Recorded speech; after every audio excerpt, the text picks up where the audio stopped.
I'm Steve, and on this channel, I'll be telling you about interesting things related to our world and beyond.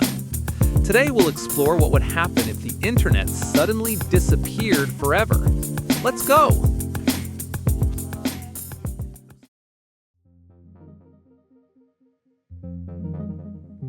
Imagine waking up one morning to find that the internet has vanished.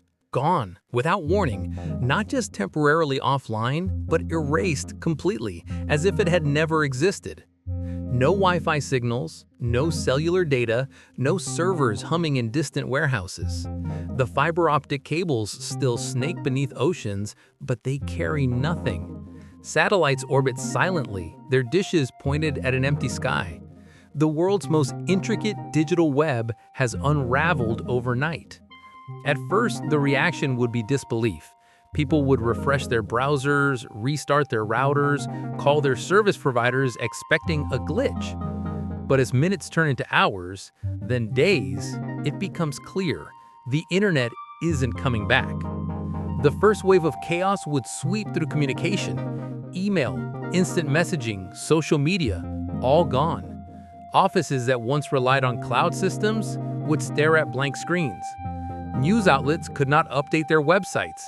Families separated by oceans would lose their instant lifeline, reduced to letters, faxes, or expensive international phone calls. Even governments would scramble, their secure digital networks suddenly silent. Airports still have radios and internal systems, but flight scheduling and ticketing, built on online infrastructure, would slow to a crawl. Banks, trading platforms, and logistics companies would reel as their digital nervous system is severed. Yet, surprisingly, the world would not stop. It would lurch, stumble, and then begin to adapt. Local TV and radio would experience a renaissance as people turned back to broadcast signals for news. Newspapers, once thought doomed, would see presses rumbling again, distributing physical copies to hungry readers. Phone lines, landlines long neglected, would become prized again, and community bulletin boards would sprout like mushrooms as neighbors post information by hand. There would be confusion and frustration, but also a strange sense of rediscovery. Commerce would face the deepest shock. Online retail, streaming, and digital payment systems would vanish overnight. Cash would regain its throne, and physical stores would see surging crowds. Companies that had gone fully digital would scramble to set up brick-and-mortar outlets or shut down entirely. Supply chains reliant on just-in-time online tracking would falter, causing shortages and price spikes. The stock market, once dominated by high-frequency trading, would slow to a human pace, echoing the days when brokers shouted on crowded floors.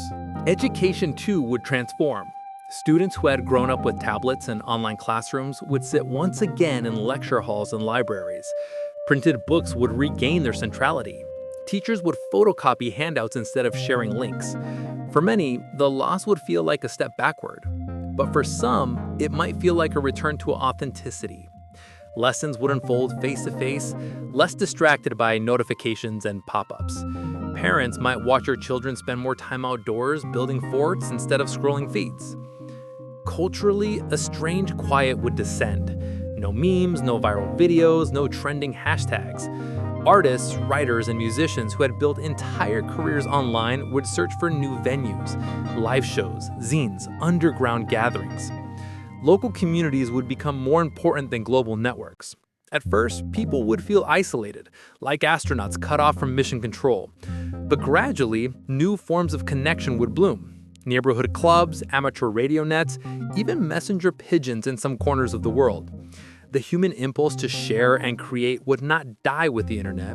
It would simply reroute. Governments would face both relief and risk. Surveillance systems dependent on digital data would go blind, but so would disinformation campaigns and cyber attacks.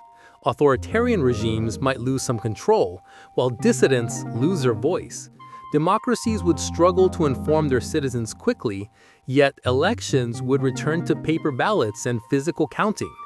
International diplomacy would slow, but perhaps become more deliberate, relying on face-to-face summits rather than encrypted video calls. Years later, historians might describe the day the internet vanished as both a catastrophe and a turning point. Entire industries would have collapsed, but new ones would have sprouted. A generation raised on digital immediacy would learn patience and localism. Communities might become tighter, creativity more tactile, and attention less fragmented. Or perhaps the void would simply be filled by some new form of technology we can't yet imagine, something built from the ruins, more resilient and less centralized. Ultimately, the disappearance of the internet would reveal a paradox. Our lives have become entangled with invisible systems we rarely see. Yet beneath them, the old world still exists. Roads, paper, ink, airwaves, and the ability of people to gather, speak, and solve problems together.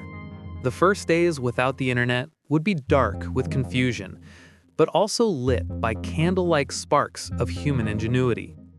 In the silence of servers gone dark, we might hear something unexpected. The sound of our own voices, unmediated, echoing across a newly rediscovered landscape.